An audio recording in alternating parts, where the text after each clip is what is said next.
We're seeing trust in companies, education systems, and government at all-time lows, yet we're asking people to change while they're wearing those uniforms that they don't trust. And I think that's a huge problem. And I think that if we don't fix engagement, we're going to have a hard time transforming the company. We're not sitting here talking about prompt engineering and tuning large language models. We're talking about like humane aspects of what it is to work. Our issue at the moment isn't technical. Our biggest issue is people. And that's why I like to talk about AI as a mindset, not a technology. This isn't something they get trained on and all of a sudden we're going to set them out there and they're like, oh, cool, we're ready. They actually need to FAFO when it comes to this stuff. If people don't have the agency to FAFO, they're probably going to find themselves on the way out.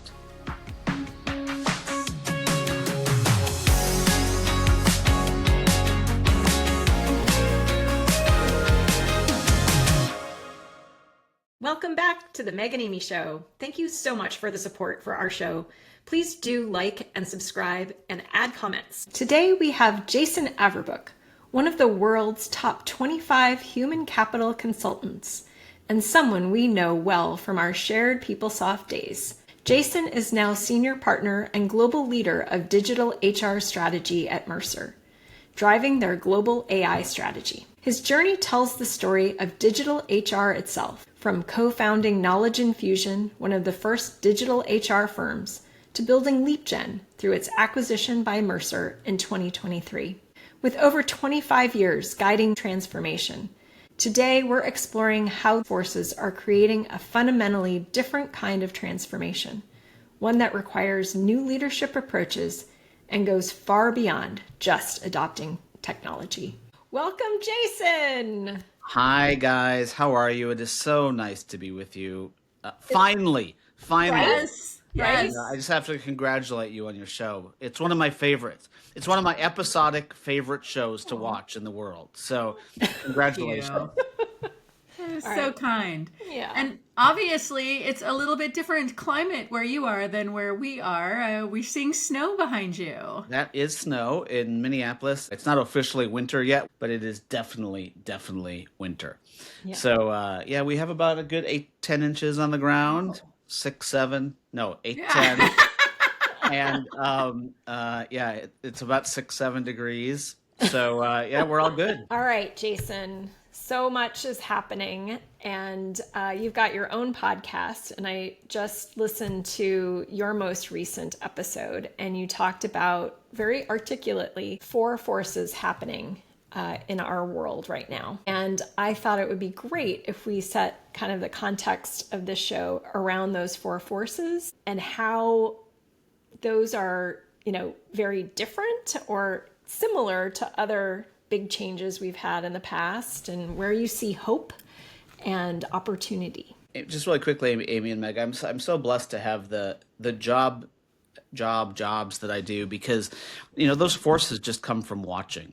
And watching and learning from people like you guys, watching and learning from vendors, watching and learning from enterprise organizations. So, I'm kind of the reporter in a lot of those things. I love watching signals.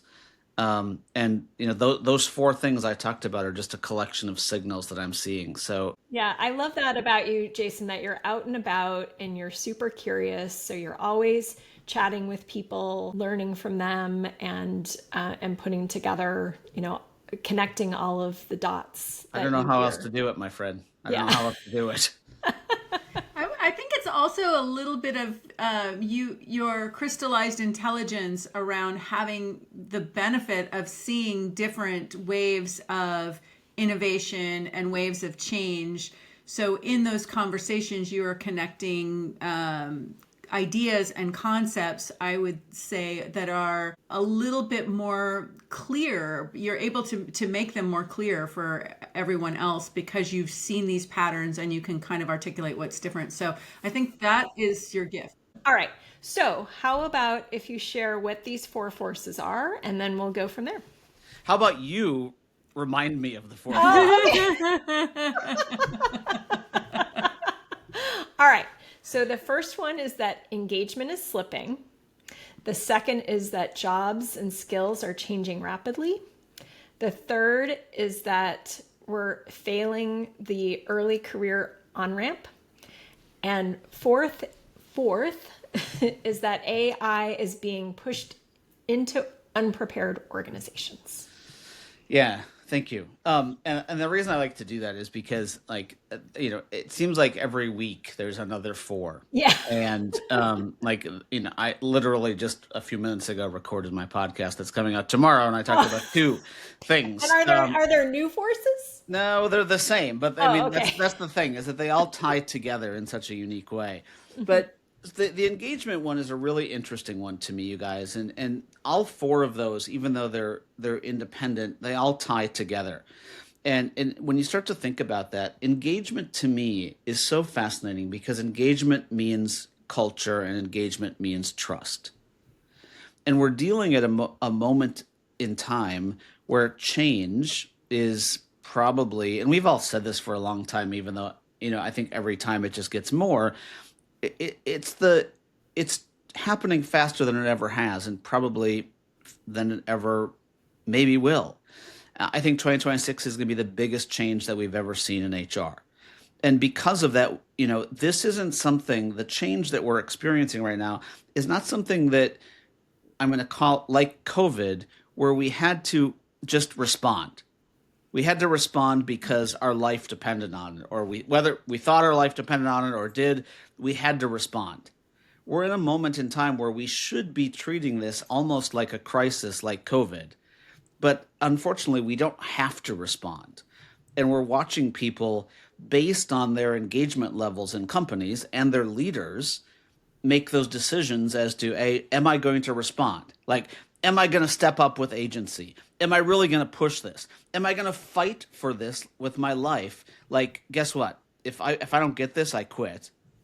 Or am I going to sit back and kind of wait for something? And, we'll pick on the snow for a second. I wrote something probably 9 months ago where I talked about people are either going to retire, like we do in Minnesota in the winter, or retire, like get out of the workplace.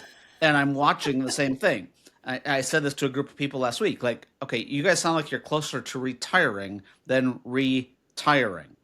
And right now, if people don't retire... I just need to pause you, because Meg has only lived in California and Austin, so she may not get your... Meg, no, I absolutely... I read. I've heard of such a thing called snow tires. I've never actually experienced them. So Meg, that's what you need. You need to put on new tires in order to stay relevant in the snowy world. Or live somewhere with a more humane climate. But yeah, but Amy, I truly think that we're seeing the struggle, where we're seeing engagement at all-time lows.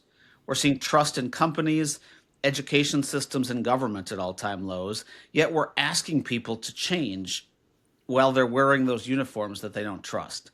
And I think that's a huge problem. And I think that if we don't fix engagement, we're going to have a hard time transforming the company. All right, so we have a little bit of a contrarian position for you, Jason. And so a few months ago, we recorded an episode titled "Engagement is a Terrible Metric." So we disagree with Actually, I said retention, but sorry, retention. No, but it is right, true. It is true, and I think Jason really put it pretty well, that the way that we're trying to measure engagement with an annual survey is not actually helping us in addressing what people need, because these things are coming much more quickly. And, taking a pulse every year right after you did a layoff is going to give you very different information about what people need. And you're probably not even asking them the right questions to help them feel empowered in this moment. I mean, that's placebo engagement. Right. Right. Placebo engagement. So our point was more that, like, you could be engaged, but doing negative work. You could be engaged and you could be, actually destructive to the organization. So it's like, we need people to buy in. We need people to believe and to be co-creators in the future, right? Yeah, and Amy, you're exactly right. And by the way, when I talk about engagement, I talk about real-time engagement. I don't talk about that. I mean, I try to remind people all the time that the reason we do engagement once a year or once every 2 years was because the only way we could measure engagement back in those days, and I hate that measure anyway, was because it was the mail. I sent out a survey in the mail. And guess what? I would get it back. It would take me 6 months to put it together. I would anonymize it, give it back to a manager, and the manager would say, WTF, what am I supposed to do with this? Right. And therefore nothing would happen. When I talk about engagement, I talk about real-time sentiment analysis and real-time employee listening. And that's where I'm talking about that's very low right now. I was just giving you a hard time. No, it's good. No, because I truly believe that, I mean, the biggest word is trust, you guys. And if people don't trust the company, like, hey, guess what? You can put your data in a GPT or a large language model and it's going to be safe. And your client data is going to be safe, or we're not going to say another salesperson can see it and they're going to steal the client from you. Like, those are the types of things that are happening on the ground right now in organizations where people don't trust. And guess what? HR sends out an email that says, hey, go try this new tool. No one wants to get an email from HR, A. B, no one trusts HR. And then all of a sudden what happens? People don't adopt AI. And then we say, oh, 95% of AI projects are failing. You know what I mean? And it's a much bigger spider web. Yeah. Well, I mean, what we're seeing is a lot of, AI being pushed to, leaders, line level leaders, employees, et cetera. And they are scared, and they also don't have time. They don't have time to figure things out, and they're scared. So there really has to be a reckoning of that to, make them co-creators and to give them the time to be clear about, well, you can stop doing this and make time to do this, and let's co-create it together. Right? Exactly. And I beautifully said, Amy. And I think that giving them the permission to fail and giving them the permissioncy to have these are all soft skills we're talking about. We're not sitting here talking about prompt engineering and tuning large language models. We're talking about like humane aspects of what it is to work. And that's why I go back to engagement and trust so much, is that like our issue at the moment isn't technical. Our biggest issue is people. And that's why I like to talk about AI as a mindset, not a technology. Yeah, and I think it is different, honestly, than the past, where we have for a long time, especially in HR technology, it really has been the technology. We're shifting the way we do things because of maybe the tool. But I think people are getting a little bit lost in that trap with AI, which is like, oh, it's a co-pilot, it's a time saver, it's a this, it's a that, it's a, floor wax and a dessert topping. It's just very, very difficult for people to figure out what does it actually add and where is the actual value creation. And so I think this is actually exposing a little bit of a weak link in the HR function, where in the past, the transformation projects that were managed by HR were tied to a pretty clear set of inputs and outputs. You're going to do a performance management thing, and you're going to, your inputs are going to be X and your outputs are going to be Y, and you're going to measure based on things that are within your scope of control. But what's really needed today is actual understanding of business constraints, and then targeting the energy and the innovation and the technology against those business constraints. And we have not spent the time training HR to be in the loop about, or even understanding and comprehending what those business constraints are. We've never asked them to help us solve business constraints. We've asked them to execute programs. And so we really have to ask ourselves, are we being fair to HR or not? And if we want them to step up, what do we need to kind of prepare and equip them so that they can? Or who do we need to partner them with so that they can get back to having as an input, like, here is the program we need you to help us execute. But right now we're sort of leaving them hanging and saying, okay, well, we want the 30% or the X adoption rate or the whatever, without enough, like nobody knows enough to break it down into what the past programs might have looked like in prior iterations of this. Yeah, so Meg, I'm going to go back to really quickly. I mean, we could spend the rest of the time talking about this, and we're not going to, but I mean, this goes back to crystallized intelligence for a second. Like all of those shifts that, and I laugh because I've been through them, mainframe to DOS to Windows to client server to cloud, they've all been technical shifts. Right. And they've really been automation plays at the most. And really now we're talking about AI as an orchestration tool, as one of your great guests that you had on recently talked about, A. And B, we're talking about the fact that an average HR person's job is about 68% hands work. So I try to break things down into hands work, heads work, and hearts work. It's 68% hands work. Of that 68% hands work, about 55% of it is what I call RAD, repeatable, auditable, and documented, which means it should go away. It should be automated.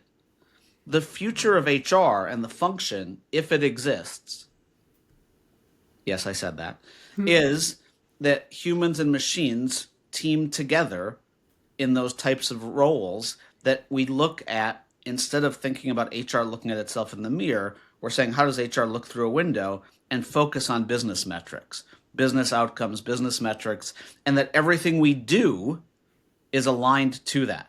So Meg, I love what you just said. That's exactly right. We should never treat these as projects. They're ongoing, iterative programs of transformation, just like all of us are always going through as humans. And because of that, and because of that old mindset that you mentioned that a lot of people have, we're approaching these new AI programs with old mindsets, and it's not working. That's right. So one of the other forces, and I loved how you put this, was around, the value of AI is not in adopting it. It is about becoming the kind of organization that can embody it. And that's so critical. And I loved how you put that.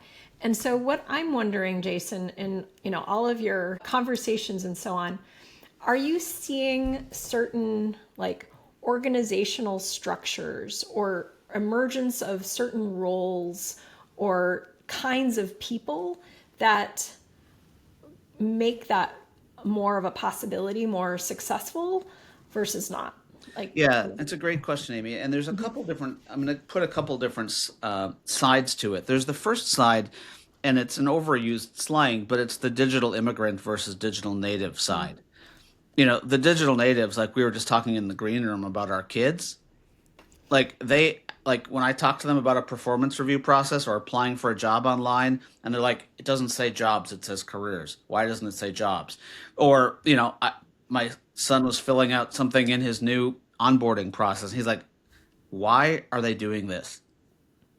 That first principle mindset, beginner's mindset of a digital native is so valuable right now. If we listen to them, that a lot of us need. It really, really need. So there's that component to it. But Amy, the other component to it is we need, and where I'm seeing organizations be really successful is to start these, what I'm calling AI enablement centers. And other people have called them that as well. It's not my coining. And what that is someone who really understands the power of breaking down a process into a first principle mindset and saying, let's rethink it like it doesn't exist today. And there may be pieces of it that still exist, but we're going to do it completely different with the help of AI, with that moniker of human machine teaming at the core. And if I do that, then all of a sudden what I end up with is a outcome focused process or orchestration instead of a automated process like spell check. I like to think of it as spell check, you guys. Before spell check, what did we do? We used a dictionary. We still have our Word document, but we didn't have spell check. Now we have AI, we've got something like spell check, but it's still, oh yeah, let's save it, then I'll email it. That's stupid. Sorry. I mean, that's old thinking that we're just automating. So these AI enablement centers, Amy, are like your question, are people that really understand this, that can really work with the business, break things down, and then say, how do we want to do it going forward? And then say, what's the technology? And all three of us as former product people know that what did we do in the past? We built modules, and we hoped that people would go to our modules as their way of doing things. We're moving into a much more bespoke world right now where people are saying that's not how we want to do it. And guess what? They don't have to do it that way anymore. And that's good because business is going to move much faster when it's not driven by software vendors, but it's driven by people. So the AI Enablement Center, who is the leader of that? It depends. And what does that team look like? And what is a successful recipe for that? So, for example, we're seeing a lot of organizations start to think about talent as both humans and machines. Mm-hmm. Okay? Or we're working with a couple different HR organizations where they've cut off the H. And they just said we're resources. And we manage the people resources and the machine resources. But that's more at a macro level, Amy. At a micro level, it's within HR. And it's an AI enablement center, which is really I'll call it a new way to think about governance. So it's at the HR level, not the business level? I'd love it to be at the business level, but right now what we're doing in many cases is just trying to help HR get out of its way and get started. So it should be at the business level, but right now HR is just trying to figure out, hey, are there some quick wins? Are there some areas that I can come into play with? There are business level initiatives, but Amy and Meg, you and I, or all of us know that HR isn't the top priority in companies, always. Not breaking news. So therefore, the AI Enablement Center at a business level, the first place they're pointed isn't HR. Yeah. But at the same time, HR is feeling immense pressure because a lot of us read the latest piece in The Economist exactly 1 month ago today that said, with the latest picture of HR being fat and the most hires out of any function and the most layoffs in any function. All that being said, we should put a link into the show notes of that. There's a lot of pressure on HR to cut costs and cut heads right now. Right. And the reason for that in my mind is because, again, they've managed to stake out a scope of work that the business doesn't find having the right ROI. And so to your point about having these, new centers to start to think about like, okay, how do we add different value, more importantly, modern and current need value that then starts to look more like tied to investments that the business is convinced are important for overall success. Yeah, I mean, one of the things I love, you guys, is I love the I love the Palantir model, the forward deployed engineer model. And if you think about that, Amy, that's like in the AI Enablement Center, the people that would be those FDEs, that would be the new black belt. But that black belt isn't just great at process. They're great at understanding the technology combined with function and saying, how do I meet an outcome, which is business focused? For me, that's like when I get to do that with customers, like it is that's a dream job for me right now because it's switching the lens. Like it's like, it's not going one, which one's more clear? Like you can go to the eye doctor, 1, 2, 1, 2. Like this is massively different. This is like 1 or 100. Right. Which one do you want to be? Is the AI Enablement Center helping? Are they helping like HR business partners? Are they helping employees? Are they helping what are they trying to support? They're trying to support the change. So, when I say change, for the most part, it's going to be the function. If I take HR, it's going to be the COE that's going to stop thinking in silos and start thinking across. It's going to be the HR business partner who realizes that their job is a business partner, not a transaction partner. And it's the HR operations function, which realizes that, hey, when someone can't figure out how to use dumb self-service and you answer the question for them, guess what? That's probably not the way to keep doing it. We should probably force a change on them, whether it be through technology or force them to work with the tools they have. Gotcha. So the AI Enablement Center, the HR AI Enablement Center is really helping the HR function to transform with AI. Yes, and it's also, by the way, I hate to say this, but it's true. It's also helping the HRIT or the digital people within HR become up to speed on what is AI. Okay, unfortunately, there's still that group of people as a whole is still very much vendor centric, module centric, and database centric instead of thinking about quote unquote flows, processes, journeys instead of technical requirements. Yeah, yeah, makes sense. And what about the support for the employees and for leaders in terms of making the organization ready for AI? What are you seeing there? Amy, I am seeing two schools. I'm seeing the school that's saying go learn on your own or you're not going to have a job. I'm seeing the other school, which is, yeah, and I'm not saying that's good, but I'm also not saying it's bad because I'm not actually sure Yeah. that I believe that there's two different types of readiness when it comes to AI for employees: education and training. Okay, I believe education is mindset, risk, compliance, things like that. Training requires the employee to actually do. Okay, but this isn't going to a class. This isn't taking a old school CBT, like I rolled out like Windows for Dummies and how to click here to get it to do something. But I guess Amy, really quickly, I'm on the fence on this one. I mean, you've heard of FAFO, fool around and find out, Oh, yeah. Or some Yes. other F word. or Yeah. some other F word like friend. But all that, like, we have to figure out how we give employees the opportunities to learn and experience. We need to provide them a stage. This isn't something they get trained on, and we're going to keep them in a holding tank, and all of a sudden we're going to set them out there, and they're like, "Oh, cool, we're ready." Like, Right. they actually need to FAFO when it comes to this stuff, That's and right. that's where, for me, if people don't have the agency to FAFO, they're probably going to find themselves on the way out.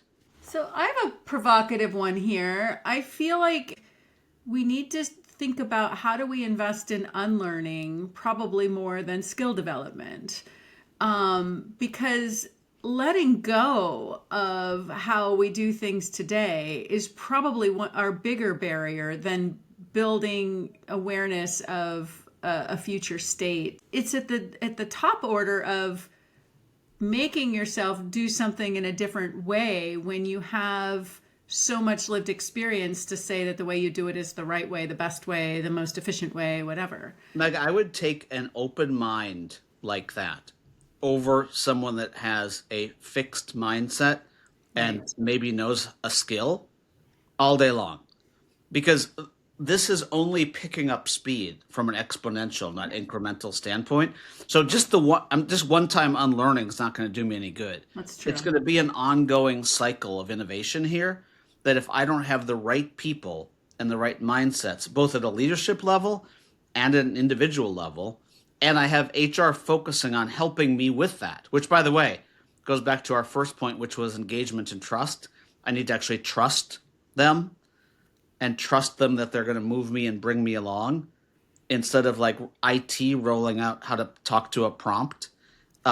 Like, that is one of the biggest disconnects today.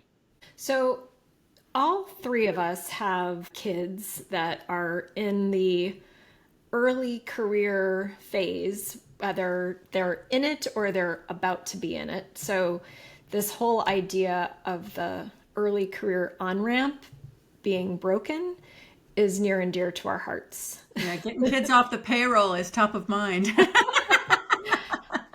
And so, Jason, I think, what's really interesting, and maybe a lot of people don't even know this about you, is that you've been doing a lot of college work. You've been teaching college students in your very limited spare time. I don't know how you do it. And you've been focused a lot on this kind of like, well, how do we change the educational trajectory in order to make the career on-ramp actually work? So I'd love to chat about that a little bit in terms of what you're seeing and where you think we should be going. So really quickly, like I have to immerse myself in something to truly be able to talk about it. And Yeah. good or bad, that's just how I am. So why I'm doing combinator work and why I'm doing education work is I'm trying to watch what it takes for someone who's 18 to 24 years old to enter the workforce at a somewhat state of readiness, whatever we might call that state of readiness. And at the same time, I'm watching what what we all did when we hired people, which was let's have them apply for a job online. Let's hope that the ATS gets back to them. Let's hope that a recruiter might get back to them and get us the information. My current employer sends me a PowerPoint of the top 8 candidates instead of giving me access to the HR tool, which is a whole different discussion for a different day. And at the end of the day, I get on the phone and I look for 2 things. I look for, well, 3 things: team, trust, and passion. I look for the ability to work together as a team. I look for the ability to look someone in the eye and say, can I trust you? And I look for passion. And that's Okay. always been true, right? I mean, It's that's always one been thing. true, but the next thing underneath that, and maybe even before they got to me, was do they have a degree? And where was that degree from? And what's happened in the last 5 years is that it's even hard for me to say. It really doesn't matter. Right. Okay. Now, it matters for other things.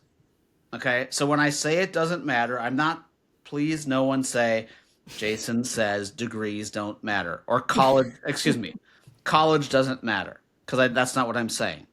I'm saying from an entry level job standpoint, as I'm watching 18, 19, including my kids, who are a little bit different because they've had to deal with me, be ready and actually go to a combinator program and say, guess what? Now I have a job and I'm 20 and I'm 2 years ahead of my 22-year-old peers who are still learning about poetry when I'm going to be not a poet, et cetera, et cetera. All of a sudden, I find myself in the career space of my life in a completely different space. I'm 2 years ahead. I've got proof of work. I'm gaining proof of work every single day. I'm working with tools. And all of a sudden, I have someone 2 years behind me come out and say, I'm going to go on the ATS and apply for a job. They don't have proof of work. They have proof of education. And that's a massive difference. Getting the proof of work is hard now, though, right? Because there's so few entry level opportunities because they're being automated away, right? How are you helping to construct, or how do you see helping to construct the proof of work in that landscape? So my class that starts January 3rd, 2026, is all about this. It's all about how to build proof of work without a job. Nice. Love that. Okay. That's so Which cool. means, and you guys are doing it right here. I mean, not saying you don't have jobs, but I mean, No. you're doing a podcast. You are actually, like, you're putting out content. When someone Googles your name, they don't see a picture of beer cans in a pyramid in your Instagram post. Maybe with you, Amy, they find something else that shows proof of work. By the way, I was with someone just last week who's built 5 apps and put them in the App Store. They're 18. Okay, they have no idea how to code, but they did this with a tool called Create Anything. Okay, so their proof of work is there. Like they're creating proof of work in that specific space. Now, by the way, that's not if you want to be a nurse.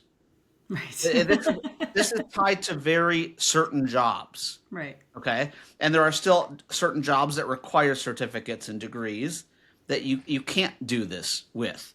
But in the business space, which is marketing, finance, those types of jobs, if you're just going to a 4-year degree and maybe doing 1 or 2 internships for 2 summers, your chance of getting a job in 2025 and 2026 is very, very small.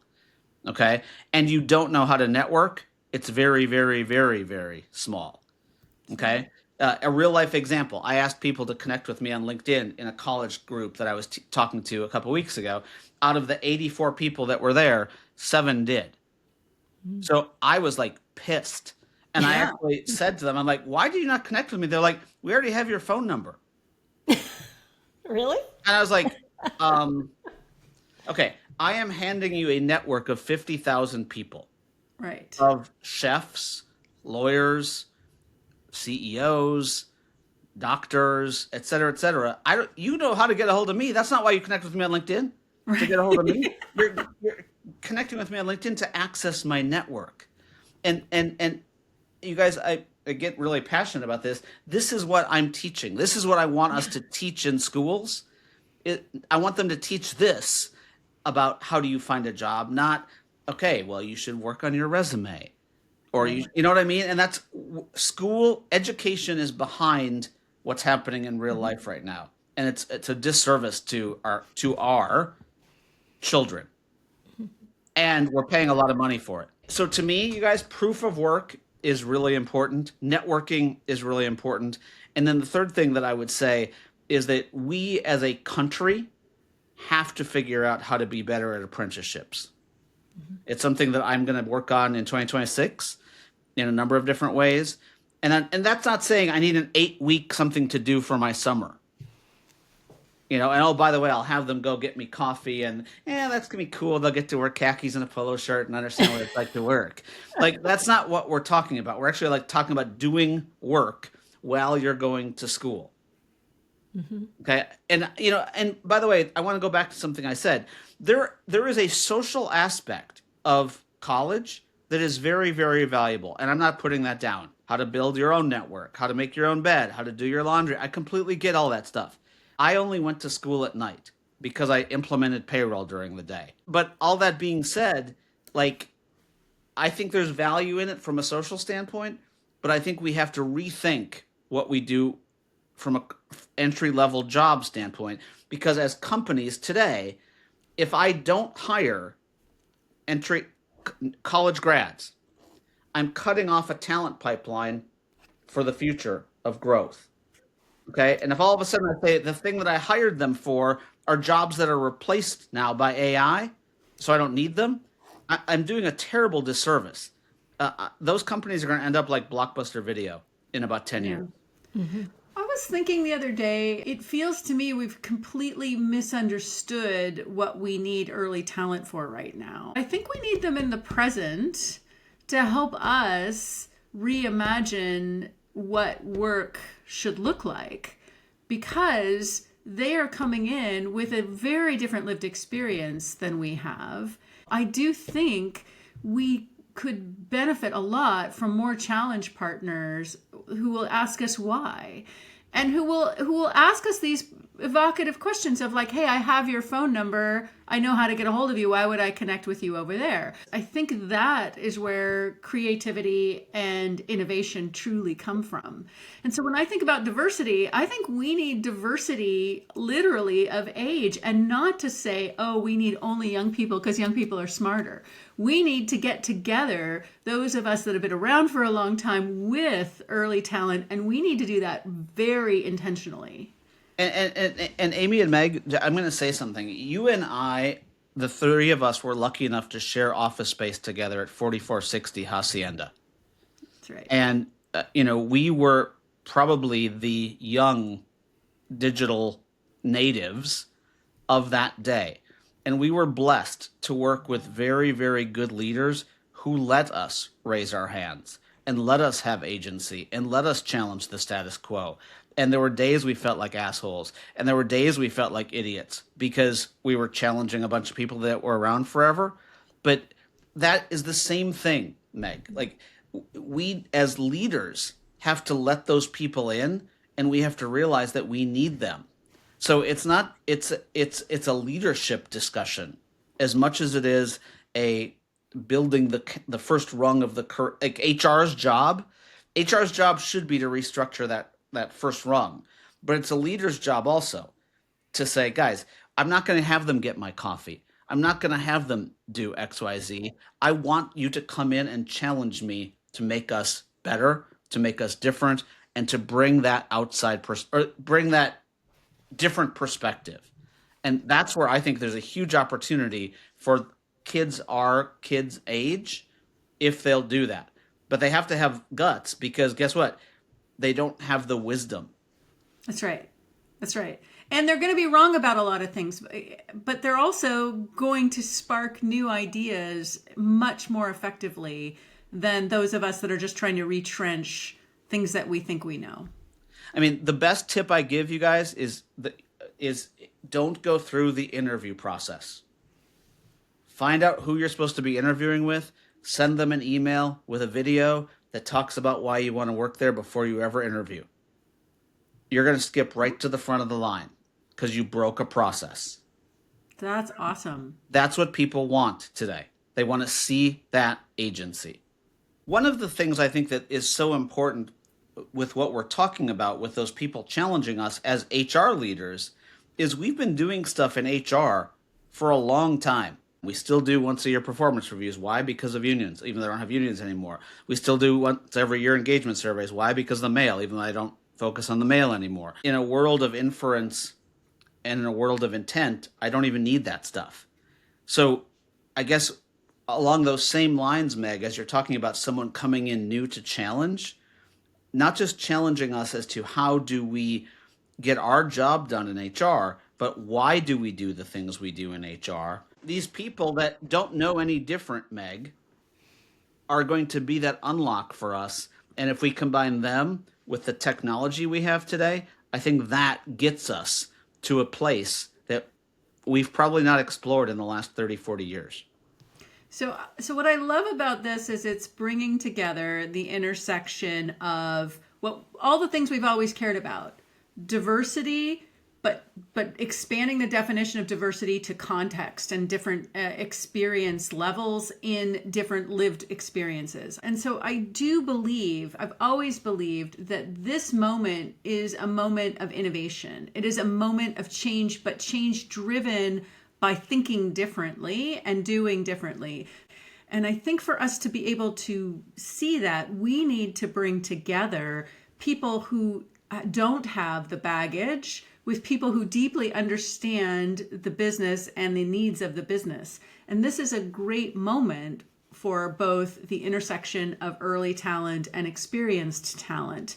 And so when we talk about those innovation centers, I think we want to think about not just innovation centers around AI, but innovation across. And so I really want to come back to one key point, which is the Amy Wilson transformation framework, where Amy has built a model to help us think about how transformation needs to happen. And a big piece of that transformation framework is really where the unlock of innovation is tied to the co-creation of the new workflows. So maybe Amy, you could help tie this all together for us about how do we need these new workflows co-created both within HR and across business. The AI transformation maturity model, there's the very basic part, which is just getting people starting to FAFO. Is that what you said? The FAFO? and then the kind of the most basic. Did I say it I've right? never heard actually someone try to say it. I just say FAFO. But the fact that you said FAFO, I'm like, oh, interesting. It sounds like something I might. We're get innovators here, Jason. Yeah, exactly. I get that at the baseline. convenience store. The FAFO. But then the first step above that is to start to optimize individual tasks, right? And then the next one is to really optimize existing workflows. So taking multiple tasks, multiple steps, multiple bits, and reconfiguring workflows. All of those steps are really just in service of getting to unlocking what's possible. It's really about building that muscle, because if all you do is task optimization, you're just in this endless cycle of efficiency, and it's really a road to nowhere. But the real unlock is when you start to look at reinventing, imagining new workflows.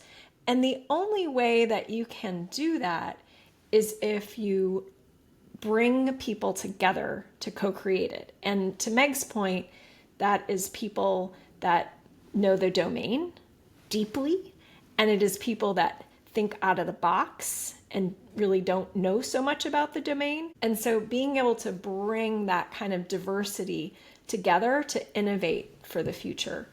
So I was wondering, Jason, are you seeing any kind of hopeful signs of that maturity model starting to take effect? Yeah, Amy, I love it. And just so you know, I'm just going to say it a little bit different in the way that I talk about it. I talk about 4 sets, and the 4 sets are mindset, heart set, skill set, and tool set. Okay, mindset, what do I want to actually get done? Heart set, how do I bring people along with me? Skill set, what are the things I need to understand in the domain I need? And the tool sets, or what's the tech, or what's the capability I need to do that? When you put all those ingredients together, you get a menu item. And that menu item equals that outcome that you're trying to achieve that has true demonstrable value. So, yes to everything you just said. Now, where are people on that journey? Those enablement centers I talked about are those innovation centers. To bring those 4 sets together, they require bringing together people from different functions. When I take those 4 sets and bring them together, that's when I can really see demonstrable or demonstrable change. Our biggest challenge is the silos of how we've worked today. Okay, so instead of buying software, I believe that we'll be orchestrating flows. Okay, and those orchestration of flows, they will need software. So it doesn't mean the end of software, but what it means is we start with the flow and then we use software instead of starting with the software and hope we get flow. I love that. I love that. Well, I think that is a perfect way to end this amazing podcast. Thank you so much, Jason, for making time for us. We are loving having a conversation with you. And we really do love the fact that you're putting out into the world the criticality of heart set as well, because I think we cannot lose our humanity in this future that we're building together. It has to be at core because we need each other in this. So thank you for that. And Megan, Amy, I just want to thank you for having me again. And I'm going to say something that I said a few minutes ago, only in a different way. Like, you guys were huge parts of my development in life. Sharing that floor, the 4th floor at 4460 with you guys as young minds. And I would name a bunch of other names also. It was a really special time. It was a really special time. And if you think about all of those people that were on that floor and what they're doing today to shape our space, and if I take all the way back to the Ro Henson of the world, who was probably responsible for creating all of that, it kind of brings joy to my heart. So it's really cool to do this with you guys. Everything began at PeopleSoft. That's right. That's right. Yes, we have a lot to be grateful for. Well, thank you so much. Thank you for having me. I really appreciate it, and much love. Have a great holiday. Ready to Leadership Corner, Meg? I do love a good leadership corner. Let's do this thing. All right. I was recently promoted and asked to merge another department into mine. The incoming team has had 3 leaders in 5 years and has had significant culture, trust, and capability issues. I'm now managing 2 very different cultures, my high-performing team that I hired and a legacy team with skill gaps, morale issues, and a damaged reputation. What are your top tips for navigating cultural repair and performance resets when merging teams like this? Well, first off, congratulations on the recent promotion and the belief that the organization has in you that you can help this team feel connected and empowered and growing. So start there. Like, really remind yourself that you were chosen for this job because people believe in you. What I strongly recommend is that you do need to start with a true appreciation for what this team has gone through and for where they are, both emotionally and readiness. Go in with an open mind that assumes that the problems have been systems problems created by leadership, not worker problems created by bad people. Giving the benefit of the doubt every time. That is so important. I think that it's really key that when you're meeting with each individual, and it's so important to meet with each individual multiple times on an individual basis, and to communicate that it is your intention to be there for them in the long term. It's just so important to give them that psychological safety that you're here to stay, that you care, and that you're going to make it work with them. Do the listening tour. Spend some time listening to people, asking their advice. What things do you think are going well and what things you think are important and not happening to help them do their best work. Investing in connecting the dots between what you're going to be asking of them and who they are as people and what they feel they're most capable of doing. So really figuring out what inspires them when they talk about their work. Where are they proud of their achievements? How do they show up and when they're their best selves? And then figure out how you can build a structure around maximizing that. Have them share with you what they believe they're good at, what they believe they can contribute. Really start to understand what they believe in themselves so that you can have a better sense of how you can best leverage them from a team dynamic perspective and ultimately from a performance perspective as well. But it's so important that that comes from them. The other thing is that I think that it's going to be important to not just create a strong individual support and team support for the new team, but to actually meld the two teams together. So it's not an us versus them and, that sort of thing. You just reminded me that oftentimes when I've taken on new teams, I have people take the Strength Finder test. That helps ground the understanding, a shared understanding of what specific strengths they're bringing to the table. And it also, I've never had anybody take that didn't feel good about having their strengths articulated to them, which I think is, again, a really nice foundation for building a trusted relationship. The Strengths Finder is fantastic. And then the other thing, depending on how well people know each other, it's nice to have people talk about what other people are good at. So, it might be hard for somebody to say, oh, I'm good at this, but it might be easy for them to say, oh, well, Meg is really good at X. And Meg could say, well, Amy's really good at Y. The second thing is you're going to need a different and a more effective communication strategy because you're going to need to invest in communicating your plans, your goals, and all of these things in a different way than you've had to do with your existing team. We all get a little bit comfortable when we've been working with people that understand us and are already killing it at their work. So this is a good opportunity for you to come back to first principles and figure out how to build that communication engine that helps people feel connected to what they are doing with you and how they are achieving great things. You got to celebrate small wins as you progress because it's those early flywheels of change that are the hardest. And so you need to invest in really good systems of discovery that show you that people are sparking in the direction you need them to spark so that you can build upon momentum, because what you're working right now is the lack of momentum, and it's the momentum that you need that can kind of help drive that shift to high functioning. Be kind to yourself. This is a long game. It doesn't change overnight. But it is worth doing. Well, congratulations, and yeah, you've got a lot to.